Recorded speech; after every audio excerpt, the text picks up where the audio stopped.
हुण बांझपन दी समस्या दा इलाज होया सौखा। Sofat infertility woman care centre Punjab विच लैके आए ने अंतरराष्ट्रीय पद्धर दी तकनीकां जिवें कि ICSI, IMSI, CASA, laser hatching, blastocyst culture, जिहदे नाल टेस्ट ट्यूब बेबी दी कामयाबी नूं वधाया जा सकदा है। नील शुक्राणु वाले मरीज भी टीसा अते इक्सी विधि दे नाल संतान सुख दी प्राप्ति कर सकदे ने।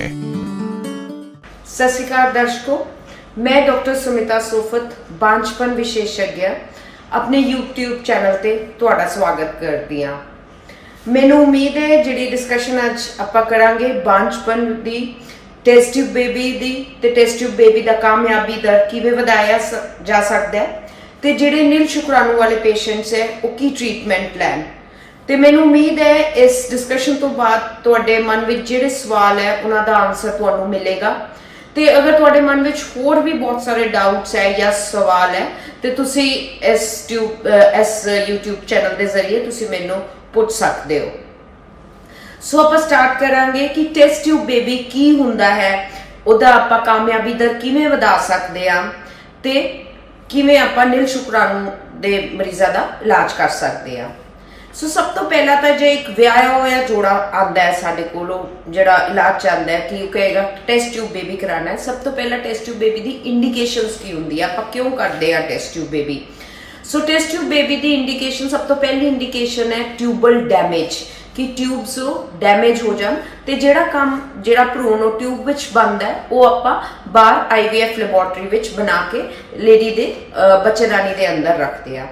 सैकेंड जी सब तो कॉमन इंडिकेशन है कि जी ट्यूब्स फंक्शन नहीं कर रही। सैकेंड जी इंडिकेशन है किसी लेडी का अंडा ठीक नहीं बनता या वह ओवेरियन रिजर्व खत्म हो रहा होंदा है या अंडेदानी विच खून की रसौलियां होंदी है जिन्हां दे कारण जिहड़े है नला विच जाले पड़ जाते हैं, जिन्होंने आप पेल्विक एडहेजन्स कहते हैं, तो जिहड़ी ट्यूब्स है वो ठीक फंक्शन नहीं कर सकती।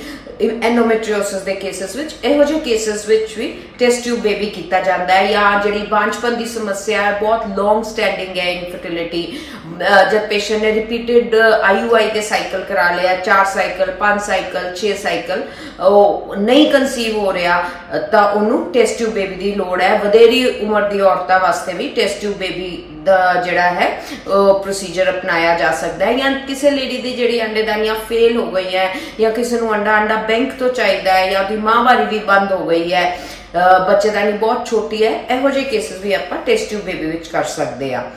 सो जिहड़े हुण आ गए आदमियों विच शुक्राणुआं की समस्या, जे आदमी विच शुक्राणु घट है, 10 मिलियन है, 12 मिलियन है, 20 मिलियन है, इहो जिहे केसेस भी है, उन्हें वास्ते टेस्ट ट्यूब बेबी जिहड़ी टेक्नीक है वो अपनाई जाती है। सो सब तो पहला तो की हुंदा है टेस्ट ट्यूब बेबी, आपां किवें करदे हां ते इहदा कामयाबी दर किवें वधाया जा सकदा है। जे आपां सिंपल एक प्लेन टेस्ट ट्यूब बेबी करिए जिहदे विच आपां एक लेडी दे अंडे कड्ढिए, स्पर्म्स दे नाल मिलाइए, अंडे नूं भ्रूण बना के बच्चेदानी विच रख दईए, उहदा जिहड़ा कामयाबी दर है वो सिर्फ 15 तो 20% है। पर किहड़ी इहो जी टेक्निक्स आ गई है जिहदे नाल आपां टेस्ट ट्यूब बेबी दा कामयाबी दर लगभग 60% 70% तक वधा सकदे आ। सो आपां इस वीडियो विच वो टेक्निक्स नूं डिस्कस करांगे। टेस्ट ट्यूब बेबी हुंदा की है? टेस्ट ट्यूब बेबी विच एक लेडी नूं इंजैक्शनस लगाए जाते हैं अंडा बनन दे। नॉर्मली ये जिहड़े इंजैक्शनस है ये डे 2 ऑफ पीरियड्स हैं, पीरियड्स के दूजे दिन, माहवारी के दूजे दिन तो शुरू हो जाते हैं। ਇਹ ਜਿਹੜੇ ਇੰਜੈਕਸ਼ਨਸ ਹੈ ਅਸੀਂ ਬਹੁਤ ਵਧੀਆ ਕੁਆਲਿਟੀ ਦੇ ਲਗਾਉਂਦੇ ਆ, ਜਿਹਨੂੰ ਰਿਕੰਬੀਨੈਂਟ ਇੰਜੈਕਸ਼ਨਸ ਕਿਹਾ ਜਾਂਦਾ ਹੈ। ਇਹ ਪੇਸ਼ੈਂਟਸ ਖੁਦ ਵੀ ਲਗਾ ਸਕਦਾ ਹੈ, ਇਹਦੇ ਵਿੱਚ ਕੋਈ ਦਰਦ ਨਹੀਂ ਹੁੰਦੀ, ਪੇਨਲੈਸ ਇੰਜੈਕਸ਼ਨਸ ਹੁੰਦੇ ਆ। ਤੇ ਜਦ ਇਹ ਇੰਜੈਕਸ਼ਨਸ ਲਗਾਉਂਦੇ ਆ ਆਪਾਂ ਪੇਸ਼ੈਂਟਸ ਦੇ ਐਗਸ ਬਣਾਉਂਦੇ ਆ। सो अजकल आप बहुत एग्रैसिव, बहुत ज़्यादा स्ट्रोंग ओवेरियन स्टिमुलेशन नहीं करते। असी साडा एम हुंदा है कि असी 8 तो 12 अंडे बनाइए पेशेंट के। सो ये पेशेंट को भी बहुत ज़्यादा प्रॉब्लम नहीं होंगी, कोई कॉम्प्लीकेशन रेट जोड़ा है बहुत घट हो जाता है। सो जब एग्स जोड़े है मैच्योर हो जाते हैं, ये अल्ट्रासाउंड की मशीन के जरिए अंडे कड्ढे जाते हैं, पेशेंट को हल्की बेहोशी दी जाती है, पर ये वास्ते कोई एडमिशन की लोड़ नहीं होंगी, कोई बैड रेस्ट की जरूरत नहीं होंगी। जब अंडे कट्टे जाते हैं, तुम देख रहे हो आप भ्रूण लैबोरेटरी है, टेस्ट ट्यूब बेबी लैबोरेटरी है, ये भ्रूण विज्ञानिक है वो अंडे देख के अंडे ते शुक्राणुओं का मिलन करा के भ्रूण बनाता है। सो इस विधि को आप टेस्ट ट्यूब बेबी विधि कहने हैं। इहदा कामयाबी दर किवें वधाया जाए हुण? सो इक्सी टेक्नीक है, ਉਹ ਜਿਹੇ ਪੇਸ਼ੈਂਟਸ ਵਿੱਚ ਹੁੰਦੀ ਹੈ ਜਿਹਦੇ ਵਿੱਚ ਕਿ ਆਦਮੀਆਂ ਵਿੱਚ ਸ਼ੁਕਰਾਣੂਆਂ ਦੀ ਬਹੁਤ ਸਿਵੀਅਰ ਸਮੱਸਿਆ ਹੋਏ, ਬਹੁਤ ਘੱਟ ਮਾਤਰਾ ਵਿੱਚ ਹੋਣ, ਸਿਰਫ 1 ਮਿਲੀਅਨ ਹੋਣ, 0.5 ਮਿਲੀਅਨ ਹੋਣ, ਜਾਂ ਕੁਝ ਸਪਰਮਸ ਹੀ ਹੋਣ, ਜਾਂ ਏਜ਼ੋਸਪਰਮਿਕ ਪੇਸ਼ੈਂਟਸ ਹੈ ਜਿਨ੍ਹਾਂ ਦੇ ਸ਼ੁਕਰਾਣੂ ਬਿਲਕੁਲ ਹੀ ਨਹੀਂ ਹੈ, ਨਿਲ ਸ਼ੁਕਰਾਣੂ ਹੈ, ਹੁਣ ਉਹ ਵੀ ਆਪਣੀ ਔਲਾਦ ਦਾ ਸੁੱਖ ਪਾ ਸਕਦੇ ਹੈ। ਸੋ ਇਕਸੀ, ਇਮਸੀ, ਟੀਸਾ ਵਿਧੀ, ਮਾਈਕਰੋਟੀਸਾ ਵਿਧੀ ਦੇ ਨਾਲ ਆ ਪ੍ਰੈਗਨੈਂਸੀ ਹੋ ਜਾਂਦੀ ਹੈ। ਸੋ ਡਿਫਰੈਂਸ ਕੀ ਹੈ ਕਿ ਇਕਸੀ ਔਰ ਟੈਸਟ ਟਿਊਬ ਬੇਬੀ ਪੇਸ਼ੈਂਟ ਵਾਸਤੇ ਜਿਹੜਾ ਪ੍ਰੋਸੀਜਰ ਹੈ ਉਹ ਬਿਲਕੁਲ ਸੇਮ ਹੈ, ਲੇਡੀ ਦੇ ਅੰਡੇ ਕੱਢੇ ਜਾਂਦੇ ਹੈ, ਪਰ ਜਿਹੜਾ ਲੈਬ ਦਾ ਪ੍ਰੋਸੀਜਰ ਹੈ ਉਹ ਡਿਫਰੈਂਟ ਹੈ। ਲੈਬੋਰਟਰੀ ਵਿੱਚ ਆਪਾਂ ਇੱਕ ਐਗ ਤੇ ਇੱਕ ਸਪਰਮ ਦਾ ਮਿਲਨ ਕਰਦੇ ਹਾਂ ਮਾਈਕਰੋਸਕੋਪ ਦੇ ਅੰਡਰ। ਤੁਸੀਂ ਦੇਖ ਰਹੇ ਹੋ ਇਹ ਇਕਸੀ ਮਸ਼ੀਨ ਹੈ, ਬਹੁਤ ਵੱਡੀ ਮਸ਼ੀਨ ਹੁੰਦੀ ਹੈ। ਐਗ ਜਿਹੜਾ ਹੈ ਸਪਰਮ ਦੇ ਨਾਲ ਮੈਨੂਅਲੀ ਮਿਲਾਇਆ ਜਾਂਦਾ ਹੈ, ਇੰਜੈਕਟ ਕੀਤਾ ਜਾਂਦਾ ਹੈ। ਟੈਸਟ ਟਿਊਬ ਬੇਬੀ ਵਿੱਚ ਸਿੰਪਲੀ ਅਸੀਂ ਇੱਕ ਟਿਊਬ ਵਿੱਚ ਅੰਡੇ ਤੇ ਸ਼ੁਕਰਾਣੂ ਮਿਲਾ ਕੇ ਬੱਚਾ ਬਣਾ ਲੈਂਦੇ ਆ, ਪਰ ਇਕਸੀ ਵਿਧੀ ਵਿੱਚ ਆਪਾਂ ਸਭ ਤੋਂ ਵਧੀਆ ਸ਼ੁਕਰਾਣੂ ਹੈ ਜਿਹੜਾ ਉਹ ਬੱਚਾ ਪੈਦਾ ਕਰਨ ਦੇ ਕਾਬਿਲ ਸ਼ੁਕਰਾਣੂ ਹੈ ਉਹ ਇੰਜੈਕਟ ਕਰਕੇ ਭਰੂਣ ਤਿਆਰ ਕਰਦੇ ਆ। ਸੋ ਇਹ ਤਾਂ ਡਿਫਰੈਂਸ ਹੋ ਗਿਆ ਇਕਸੀ ਤੇ ਟੈਸਟ ਟਿਊਬ ਬੇਬੀ ਵਿੱਚ। ਸੋ ਹੁਣ ਸਕਸੈਸ ਰੇਟ ਕਿਵੇਂ ਵਧਾਇਆ ਜਾਏ? ਸਭ ਤੋਂ ਪਹਿਲਾਂ ਤਾਂ ਮੈਂ ਗੱਲ ਕਰਾਂਗੀ ਇੱਕ ਕਾਸਾ ਮਸ਼ੀਨ ਦੀ। ਨੋਰਮਲੀ ਜਿਹੜਾ ਪੇਸ਼ੈਂਟ ਸਾਡੇ ਕੋਲ ਆਉਂਦਾ ਉਹ ਕਹਿੰਦਾ ਮੈਂ ਤਾਂ ਬਹੁਤ ਵਾਰ ਸੀਮਨ ਟੈਸਟ ਕਰਾ ਲਿਆ ਜੀ, ਮੇਰਾ ਕਾਊਂਟ ਠੀਕ ਹੈ ਜਾਂ ਮੇਰਾ ਕਾਊਂਟ ਬਿਲਕੁਲ ਬਾਰਡਰ ਲਾਈਨ ਹੈ, ਪਰ ਕਾਸਾ ਵਿਧੀ ਦੇ ਨਾਲ ਜਿਹਦੇ ਨਾਲ ਕੰਪਿਊਟਰ ਏਡਡ ਸੀਮਨ ਐਨਾਲਿਸਿਸ ਹੁੰਦਾ ਹੈ, ਉਹਦੇ ਵਿੱਚ ਇੱਕ ਸਪਰਮ ਨੂੰ ਕਈ ਹਜ਼ਾਰ ਗੁਣਾ ਮੈਗਨੀਫਾਈ ਕੀਤਾ ਜਾਂਦਾ ਹੈ। ਦੇਖਿਆ ਜਾਂਦਾ ਹੈ ਕਿ ਕਿਹੜਾ ਸ਼ੁਕਰਾਣੂ ਬੈਸਟ ਹੈ, ਉਹ ਬੱਚਾ ਅੱਛਾ ਬਣਾ ਸਕਦਾ ਹੈ, ਭਰੂਣ ਹੈਲਦੀ ਭਰੂਣ ਬਣਾ ਸਕਦਾ ਹੈ, ਜਿਹੜਾ ਅਬੋਰਟ ਨਾ ਕਰੇ, ਜਿਹਦੇ ਵਿੱਚ ਮੈਲਫੋਰਮੇਸ਼ਨਸ ਨਾ ਹੋਣ, ਉਹੀ ਸ਼ੁਕਰਾਣੂ ਸਿਲੈਕਟ ਕੀਤਾ ਜਾਂਦਾ ਹੈ। ਸੋ ਕਾਸਾ ਵਿਧੀ ਦੇ ਨਾਲ ਸਾਨੂੰ ਪਤਾ ਲੱਗ ਜਾਂਦਾ ਹੈ ਕਿ ਇੱਕ ਆਦਮੀ ਦੇ ਅੰਦਰ ਜਿਹੜੇ ਸ਼ੁਕਰਾਣੂ ਕਈ ਵਾਰ ਨੋਰਮਲ ਵੀ ਹੁੰਦੇ ਆ ਪਰ ਫਿਰ ਵੀ ਪ੍ਰੈਗਨੈਂਸੀ ਨਹੀਂ ਹੁੰਦੀ, ਜਿਹਨੂੰ ਆਪਾਂ ਕਹਿੰਦੇ ਆ ਕਿ ਸਭ ਕੁਝ ਨੋਰਮਲ ਹੈ ਪਰ ਬੇਬੀ ਨਹੀਂ ਹੋ ਰਿਹਾ, ਕਿ ਉਹਦੇ ਸਪਰਮਸ ਵਿੱਚ ਡਿਫੈਕਟ ਹੈ। ਸੋ ਇਸ ਮਸ਼ੀਨ ਦੇ ਜ਼ਰੀਏ ਆਪਾਂ ਦੇਖ ਸਕਦੇ ਹਾਂ ਕਿ ਕਿਹੜਾ ਸਭ ਤੋਂ ਵਧੀਆ ਸਪਰਮ ਹੈ, ਉਹ ਸਪਰਮ ਲੈ ਕੇ ਇਕਸੀ ਵਿਧੀ ਦੇ ਨਾਲ ਭਰੂਣ ਬਣਾਇਆ ਜਾਂਦਾ ਹੈ। ਦੂਸਰੀ ਜਿਹੜੀ ਵਿਧੀ ਹੈ ਆਪਾਂ ਉਹਨੂੰ ਕਹਾਂਗੇ ਬਲਾਸਟੋਸਿਸਟ ਕਲਚਰ। ਨੋਰਮਲੀ ਜਿਹੜਾ ਭਰੂਣ ਹੁੰਦਾ ਹੈ 48 ਘੰਟੇ ਬਾਅਦ ਬਹੁਤ ਸਾਰੇ ਸੈਂਟਰਸ ਹਸਪੀਟਲਸ ਹੈ ਪੇਸ਼ੈਂਟ ਸੈਕਿੰਡ ਜਾਂ ਥਰਡ ਡੇ ਟ੍ਰਾਂਸਫਰ ਕਰਾ ਲੈਂਦਾ ਹੈ, ਪੇਸ਼ੈਂਟ ਨੇ ਅੰਡੇ ਨਿਕਲਵਾਏ, ਤੀਜੇ ਦਿਨ ਟ੍ਰਾਂਸਫਰ ਹੋ ਗਿਆ। ਪਰ ਬਹੁਤ ਸਾਰੇ ਭਰੂਣ ਹੁੰਦੇ ਆ ਜਿਹੜੇ ਕਿ ਬਲਾਸਟੋਸਿਸਟ ਲੈਵਲ ਤੱਕ ਨਹੀਂ ਗਰੋ ਕਰਦੇ। ਬਲਾਸਟੋਸਿਸਟ ਟ੍ਰਾਂਸਫਰ ਦਾ ਮਤਲਬ ਹੁੰਦਾ ਹੈ ਆਪਾਂ 5ਵੇਂ ਦਿਨ ਭਰੂਣ ਟ੍ਰਾਂਸਫਰ ਕਰਦੇ ਹਾਂ। ਇਹ ਲਾਸਟ ਸਟੇਜ ਹੁੰਦੀ ਹੈ ਕਿ ਜਦ ਭਰੂਣ ਲੈਬੋਰਟਰੀ ਵਿੱਚ ਗਰੋ ਕਰ ਸਕਦਾ ਹੈ, ਤੇ ਜਿਹੜੇ ਸਭ ਤੋਂ ਵਧੀਆ ਭਰੂਣ ਹੁੰਦੇ ਆ ਉਹੀ ਬਲਾਸਟੋਸਿਸਟ ਬਣਦੇ ਆ। ਮੰਨ ਲਓ ਕਿ ਇੱਕ ਤੀਜੇ ਦਿਨ ਪੇਸ਼ੈਂਟ ਦੇ ਅਗਰ 8 ਭਰੂਣ ਬਣੇ ਫੋਰਥ ਸੈਲ, ਤੇ ਉਹ 8 ਬਲਾਸਟੋਸਿਸਟ ਨਹੀਂ ਬਣਨਗੇ, ਬਹੁਤ ਘੱਟ ਜਿਹੜੇ ਆ ਉਹਦੇ ਵਿੱਚੋਂ 3 ਜਾਂ 4 ਹੀ ਸਿਰਫ ਬਲਾਸਟੋਸਿਸਟ ਬਣਨਗੇ। ਤੇ ਕਹਿਣ ਦਾ ਮਤਲਬ ਹੈ ਕਿ ਆਪਾਂ ਸਭ ਤੋਂ ਵਧੀਆ ਬੈਸਟ ਜਿਹੜਾ ਐਮਬ੍ਰੀਓ ਹੈ ਬਲਾਸਟੋਸਿਸਟ ਕਲਚਰ ਦੇ ਜ਼ਰੀਏ ਉਹ ਸਿਲੈਕਟ ਕਰ ਸਕਦੇ ਆ।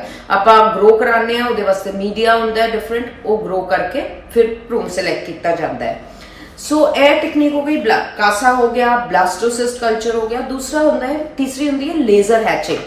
ਬਹੁਤ ਸਾਰੇ ਪੇਸ਼ੈਂਟਸ ਆਉਂਦੇ ਆ ਜਿਹੜੇ ਕਹਿੰਦੇ ਕਿ ਆਪਾਂ ਨੇ ਰਿਪੀਟਡ IVF ਕਰਾਇਆ ਪਰ ਸਾਰਾ ਕੁਝ ਠੀਕ ਸੀ, ਭਰੂਣ ਵੀ ਬਣਿਆ, ਪਰ ਬੱਚੇਦਾਨੀ ਨੇ ਭਰੂਣ ਨਹੀਂ ਪੜਿਆ। ਮਤਲਬ ਕਿ ਜਿਹੜਾ ਭਰੂਣ ਹੈ ਉਹ ਬੱਚੇਦਾਨੀ ਅਸੈਪਟ ਨਹੀਂ ਕਰਦੀ, ਉਹ ਬੱਚੇਦਾਨੀ ਦੇ ਅੰਦਰ ਚਿਪਕਦਾ ਨਹੀਂ ਹੈ। ਸੋ ਲੇਜ਼ਰ ਹੈਚਿੰਗ ਦੇ ਜ਼ਰੀਏ ਆਪਾਂ ਲੇਜ਼ਰ ਦੇ ਨਾਲ ਜਿਹੜੀ ਹੈ ਐਮਬ੍ਰੀਓ ਦੀ ਲਾਈਨਿੰਗ ਹੈ, ਭਰੂਣ ਦੀ ਲਾਈਨਿੰਗ ਹੈ, ਪਰਤ ਹੈ, ਉਹ ਪਤਲੀ ਕਰ ਦਿੰਦੇ ਆ, ਉਹ ਛਿਲ ਦਿੰਦੇ ਆ ਤਾਂ ਕਿ ਜਿਹੜਾ ਹੈ ਭਰੂਣ ਹੈ ਬੱਚੇਦਾਨੀ ਵਿੱਚ ਚਿਪਕ ਜਾਏ। ਸੋ ਸਾਡੇ ਹਸਪਤਾਲ ਵਿੱਚ ਇਹ ਮਸ਼ੀਨ ਬਹੁਤ ਪਹਿਲਾਂ ਲੱਗ ਗਈ ਸੀ। ਨਾਰਥ ਇੰਡੀਆ ਦੀ ਪਹਿਲੇ ਲੇਜ਼ਰ ਹੈਚਿੰਗ ਸੀ।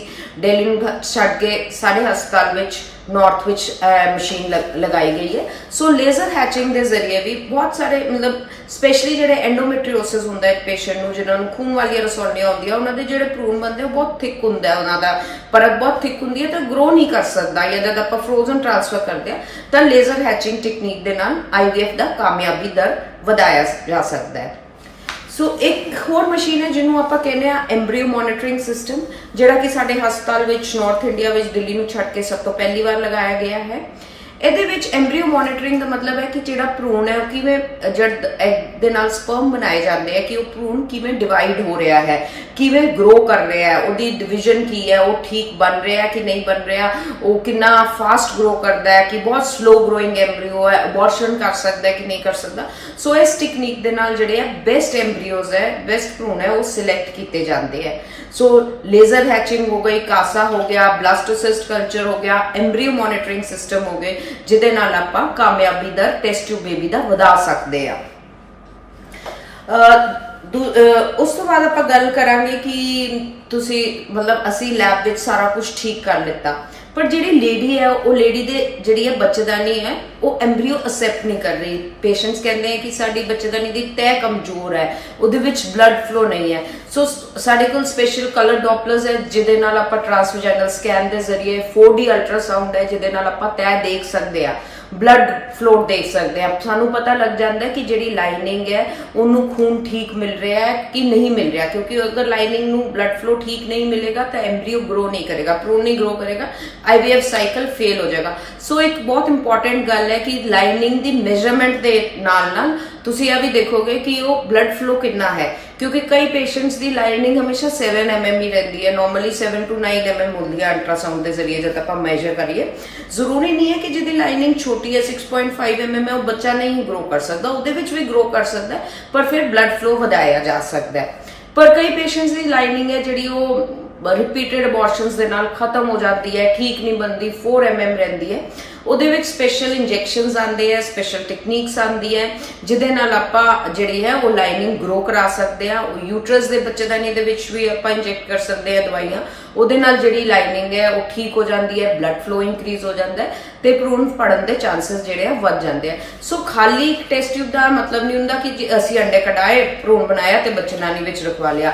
ਇਹੋ ਜਿਹੇ ਕੇਸਿਸ ਵਿੱਚ ਬਹੁਤ ਅੱਛਾ ਸਕਸੈਸ ਰੇਟ ਨਹੀਂ ਮਿਲਦਾ। ਸੋ ਹਰ ਪੇਸ਼ੈਂਟ ਦਾ ਵਰਕਅਪ ਕਰਨਾ ਬਹੁਤ ਜ਼ਰੂਰੀ ਹੈ, ਉਹਦਾ ਸਾਰਾ ਕੁਝ ਦੇਖਣਾ ਪੈਂਦਾ ਹੈ। ਯੂਟਰਾਈਨ ਕੈਵਿਟੀ ਦੀ ਲੈਂਥ ਦੇਖਣੀ ਪੈਂਦੀ ਹੈ ਕਿ ਕਿੱਥੇ ਭਰੂਣ ਆਪਾਂ ਨੇ ਰੱਖਣਾ ਹੈ ਤਾਂ ਕਿ ਉਹ ਬੈਸਟ ਏਰੀਆ ਵਿੱਚ ਜਾਏ ਤੇ ਗਰੋ ਕਰੇ। ਕੋਈ ਬੱਚੇਦਾਨੀ ਦੇ ਵਿੱਚ ਪੋਲਿਪਸ ਤਾਂ ਨਹੀਂ ਹੈ, ਕੋਈ ਗਰੋਥ ਤਾਂ ਨਹੀਂ ਹੈ। ਸੋ ਆਹ ਇਨਵੈਸਟੀਗੇਸ਼ਨਸ ਕਰਨੀਆਂ ਬਹੁਤ ਜ਼ਰੂਰੀ ਹੈ। ਇਹਦੇ ਵਾਸਤੇ ਬਹੁਤ ਸਟਰੋਂਗ ਟੀਮ ਚਾਹੀਦੀ ਹੈ, ਬਹੁਤ ਮਾਹਿਰ ਡਾਕਟਰ ਚਾਹੀਦੇ ਹੈ ਜੋ ਇਹ ਸਾਰੀ ਚੀਜ਼ਾਂ ਦੇਖਣ, ਜਿਹਦੇ ਨਾਲ ਆਪਾਂ ਕਾਮਯਾਬੀ ਦਰ ਵਧਾ ਸਕੀਏ। ਨਾਲੋਂ ਨਾਲ ਜਿਹੜੀ ਮਸ਼ੀਨਰੀ ਵੀ ਹੈ ਜਿਹੜੀ ਬਹੁਤ ਅੱਛੀ ਹੋਣੀ ਚਾਹੀਏ। ਜਿਵੇਂ IVF ਲੈਬੋਰਟਰੀ ਵਿੱਚ ਟਰਾਈ ਗੈਸ ਇਨਕਿਊਬੇਟਰ ਹੈ, ਤੁਸੀਂ ਦੇਖ ਸਕਦੇ ਹੋ ਇਸ ਲੈਬੋਰਟਰੀ ਵਿੱਚ ਕਿੰਨੇ ਇਨਕਿਊਬੇਟਰ ਪਏ ਹੈ, ਜਿਹੜਾ ਕਿ ਉਹਨਾਂ ਦਾ ਮਾਹੌਲ ਹੈ ਬਿਲਕੁਲ ਬੱਚੇਦਾਨੀ ਦੀ ਲੇਡੀ ਦੇ ਯੂਟਰਸ ਦੇ ਵਰਗਾ ਹੁੰਦਾ ਹੈ ਕਿ ਜਿਵੇਂ ਭਰੂਣ ਯੂਟਰਸ ਵਿੱਚ ਗਰੋ ਕਰ ਰਿਹਾ ਹੈ ਉਵੇਂ ਹੀ ਉਹ ਲੈਬੋਰਟਰੀ ਵਿੱਚ ਗਰੋ ਕਰ ਰਿਹਾ ਹੈ। ਸੋ ਆਹ ਚੀਜ਼ਾਂ ਬਹੁਤ ਇੰਪੋਰਟੈਂਟ ਹੈ ਕਿ ਦੇਖਣੀ ਪੈਣਗੀਆਂ ਕਿ ਇਹ ਸਾਰਾ ਕੁਝ ਠੀਕ ਹੈ, ਆਪਾਂ ਫੇਰ ਹੀ ਟ੍ਰਾਂਸਫਰ ਕਰੀਏ। ਬਹੁਤ ਸਾਰੇ ਕਪਲਸ ਹੁੰਦੇ ਹੈ ਜਿਨ੍ਹਾਂ ਵਿੱਚ ਕਈ ਵਾਰ ਕੀ ਹੁੰਦਾ ਹੈ ਕਿ ਕੋਈ ਡਿਫੈਕਟ ਨਹੀਂ ਹੈ, ਹਸਬੈਂਡ ਵਾਈਫ ਦੋਨੋਂ ਠੀਕ ਹੈ, ਨੋਰਮਲ ਹੈ, ਪਰ ਫਿਰ ਵੀ ਉਹ ਪ੍ਰੈਗਨੈਂਸੀ ਨਹੀਂ ਹੋ ਰਹੀ। ਇਹਨਾਂ ਕੇਸਿਸ ਵਿੱਚ ਆਪਾਂ ਨੂੰ ਨੈਚੁਰਲ ਕਿਲਰ ਸੈਲਸ ਦੀ ਜਿਹੜੀ ਮਾਤਰਾ ਹੈ ਉਹ ਜ਼ਿਆਦਾ ਹੋ ਜਾਂਦੀ ਹੈ ਤੇ ਜਿਹੜਾ ਹੈ ਭਰੂਣ ਉਹ ਬੱਚੇਦਾਨੀ ਵਿੱਚ ਗਰੋ ਨਹੀਂ ਕਰ ਸਕਦਾ। ਸੋ ਸਾਡੇ ਹਸਪਤਾਲ ਵਿੱਚ ਇਸ ਬਾਰੇ ਇੱਕ ਰਿਸਰਚ ਹੋਈ, ਜਿਹਦਾ ਰਿਸਰਚ ਪੇਪਰ ਮੈਂ ਸਪੇਨ ਵੀ ਪ੍ਰੈਜ਼ੈਂਟ ਕੀਤਾ, ਚਾਈਨਾ ਵਿੱਚ ਵੀ ਪ੍ਰੈਜ਼ੈਂਟ ਕੀਤਾ ਤੇ ਬਾਹਰ ਕਈ ਕੰਟਰੀਜ਼ ਵਿੱਚ ਪ੍ਰੈਜ਼ੈਂਟ ਕੀਤਾ ਤੇ ਸਾਨੂੰ ਬਹੁਤ ਲੋਕਾਂ ਨੇ ਐਪਰੀਸ਼ੀਏਟ ਕੀਤਾ ਇਸ ਗੱਲ ਵਿੱਚ ਕਿ ਕਿਹੜੇ ਇੰਜੈਕਸ਼ਨਸ ਹੈ, ਕਿਹੜੀ ਦਵਾਈਆਂ ਹੈ ਜਿਹਦੇ ਨਾਲ ਆਪਾਂ ਨੈਚੁਰਲ ਕਿਲਰ ਸੈਲਸ ਦੀ ਮਾਤਰਾ ਹੈ ਜਿਹੜੀ ਉਹ ਘਟਾ ਸਕਦੇ ਆ ਤੇ ਕਾਮਯਾਬੀ ਦਰ ਵਧਾ ਸਕਦੇ ਆ। ਸੋ ਤੁਸੀਂ ਦੇਖਿਆ ਕਿ ਕਾਮਯਾਬੀ ਦਰ ਵਧਾਉਣ ਵਾਸਤੇ ਇੱਕ ਚੰਗੇ ਡਾਕਟਰ ਦੀ ਲੋੜ ਹੈ, ਇੱਕ ਬਹੁਤ ਵਧੀਆ IVF ਲੈਬੋਰਟਰੀ ਦੀ, ਬਹੁਤ ਵਧੀਆ ਭਰੂਣ ਵਿਗਿਆਨਿਕ ਦੀ ਲੋੜ ਹੈ ਤੇ ਜਿਹਦੇ ਨਾਲ ਹੀ ਬੱਚੇਦਾਨੀ ਵੀ ਬਿਲਕੁਲ ਨੋਰਮਲ ਹੋਣੀ ਚਾਹੀਦੀ ਹੈ, ਬੱਚਾ ਫੜਨ ਦੇ ਕਾਬਲ ਹੋਣੀ ਚਾਹੀਦੀ ਹੈ, ਤਦੇ ਹੀ ਆਪਾਂ IVF ਦਾ ਕਾਮਯਾਬੀ ਦਰ ਵਧਾ ਸਕਦੇ ਆ। ਸੈਕਿੰਡ ਹੁਣ ਮੈਂ ਪਹਿਲਾਂ ਵੀ ਗੱਲ ਕੀਤੀ ਹੈ ਕਿ ਜਿਨ੍ਹਾਂ ਆਦਮੀਆਂ ਵਿੱਚ ਨੀਲ ਸ਼ੁਕਰਾਣੂ ਹੈ, ਐਜ਼ੋਸਪਰਮਿਕ ਹੈ, ਹੁਣ ਵਿਗਿਆਨ ਨੇ ਇੰਨੀ ਤਰੱਕੀ ਕਰ ਲਈ ਹੈ ਕਿ ਜਿਨ੍ਹਾਂ ਆਦਮੀਆਂ ਵਿੱਚ ਨੀਲ ਸ਼ੁਕਰਾਣੂ ਹੈ ਉਹ ਵੀ ਹੁਣ ਆਪਣੀ ਸੰਤਾਨ ਸੁੱਖ ਦੀ ਪ੍ਰਾਪਤੀ ਕਰ ਸਕਦੇ ਹੈ। ਟੀਸਾ ਵਿਧੀ ਹੈ, ਇਕਸੀ ਵਿਧੀ ਹੈ, ਜਿਹਦੇ ਵਿੱਚ ਆਪਾਂ ਗੋਲੀਆਂ ਵਿੱਚੋਂ ਸਪਰਮਸ ਕੱਢ ਲੈਂਦੇ ਹਾਂ। ਇਹਦੇ ਵਿੱਚ ਕੋਈ ਚੀਰ ਫਾੜ ਦੀ ਜ਼ਰੂਰਤ ਨਹੀਂ, ਕੋਈ ਟਾਂਕਾ ਨਹੀਂ ਲੱਗਦਾ, ਸਿੰਪਲੀ ਸਪੈਸ਼ਲ ਇੰਸਟਰੂਮੈਂਟਸ ਆਉਂਦੇ ਆ, ਉਹਦੇ ਨਾਲ ਸਪਰਮਸ ਕੱਢੇ ਜਾਂਦੇ ਆ ਬਿਨਾਂ ਚੀਰ ਫਾੜ ਕੀਤੇ ਤੇ ਉਹ ਸ਼ੁਕਰਾਣੂ, ਇੱਕ ਸ਼ੁਕਰਾਣੂ ਤੇ ਇੱਕ ਅੰਡੇ ਦਾ ਮਿਲਨ ਮਾਈਕਰੋਸਕੋਪ ਦੇ ਜ਼ਰੀਏ ਇੱਥੇ ਤੁਸੀਂ ਦੇਖ ਰਹੇ ਹੋਗੇ ਕੀਤਾ ਜਾਂਦਾ ਹੈ। ਸੋ ਜਿਹੜੇ ਕਿ ਨੀਲ ਸ਼ੁਕਰਾਣੂ ਵਾਲੇ ਵੀ ਹੈ ਉਹ ਵੀ ਆਪਣੀ ਸੰਤਾਨ ਸੁੱਖ ਦੀ ਪ੍ਰਾਪਤੀ ਕਰ ਸਕਦੇ ਆ।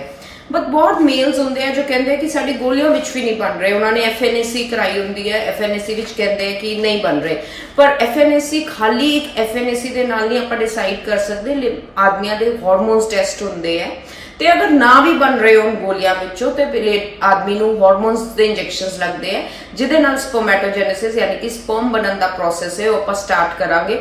ਫਿਰ ਸਪਰਮ ਬਾਹਰ ਕੱਢ ਕੇ ਇਕਸੀ ਵਿਧੀ ਦੇ ਜ਼ਰੀਏ ਭਰੂਣ ਬਣਾਇਆ ਜਾਂਦਾ ਹੈ।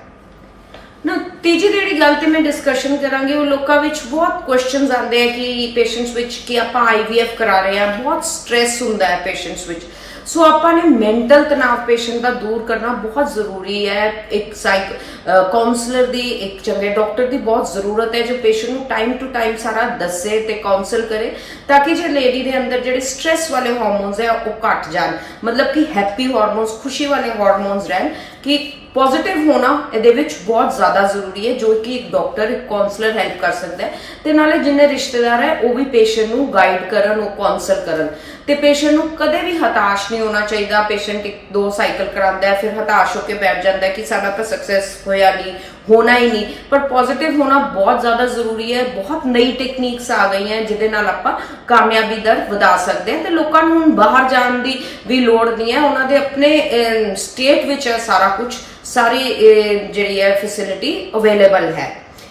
ਨਾਲ ਇੱਕ ਮੈਂ ਗੱਲ ਦੱਸਣਾ ਚਾਹਾਂਗੀ ਕਿ ਜਦ ਪੇਸ਼ੈਂਟ IVF ਸਾਈਕਲ ਕਰਾਉਂਦਾ ਹੈ, ਫਰੀਜ਼ਿੰਗ ਫੈਸਿਲਿਟੀ ਹੁੰਦੀ ਹੈ ਕਿ ਜਿਹੜੇ ਵਿੱਚ ਆਪਾਂ ਬਚੇ ਹੋਏ ਭਰੂਣ ਜਿਹੜੇ ਆ ਉਹ ਫਰੀਜ਼ ਕਰ ਸਕਦੇ ਆ। ਸੋ ਜਿਹੜਾ ਅਗਰ ਪੇਸ਼ੈਂਟ ਦਾ IVF ਸਾਈਕਲ ਅਨਸਕਸੈਸਫੁਲ ਵੀ ਹੋ ਗਿਆ, ਮਤਲਬ ਉਹਨੂੰ ਉਹ ਸਾਰਾ ਸਟ੍ਰੈਸ ਦੁਬਾਰਾ ਝੇਲਣ ਦੀ ਲੋੜ ਨਹੀਂ ਹੈ। ਆਪਾਂ ਸਿਰਫ ਫਰੋਜ਼ਨ ਐਮਬ੍ਰੀਓਜ਼ ਯਾਨੀ ਕਿ ਫਰੋਜ਼ਨ ਭਰੂਣ ਲੈ ਕੇ ਉਹ ਟ੍ਰਾਂਸਫਰ ਕਰ ਸਕਦੇ ਆ।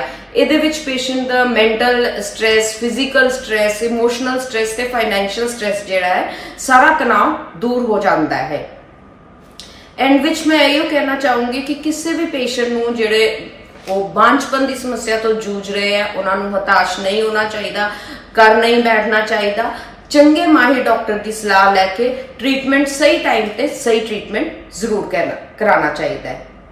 ਐਂਡ ਵਿਚ ਆਈ ਹੋਪ ਤੁਹਾਨੂੰ ਜਿਹੜੇ ਵੀ ਬੇਔਲਾਦ ਜੋੜੇ ਆ ਦੇਖ ਰਹੇ ਆ ਮੇਰੇ ਚੈਨਲ ਤੇ ਵੀਡੀਓ, ਆਈ ਹੋਪ ਉਹਨਾਂ ਨੂੰ ਕਾਫੀ ਨੌਲੇਜ ਤੇ ਇਨਫੋਰਮੇਸ਼ਨ ਮਿਲੀ ਹੋਏ। ਬਟ ਅਗਰ ਤੁਹਾਡੇ ਮਨ ਵਿੱਚ ਜੋ ਵੀ ਸਵਾਲ ਆ ਰਹੇ ਆ ਤੁਸੀਂ ਮੈਨੂੰ ਪੁੱਛ ਸਕਦੇ ਹੋ। I am always available for you. ਧੰਨਵਾਦ ਜੀ।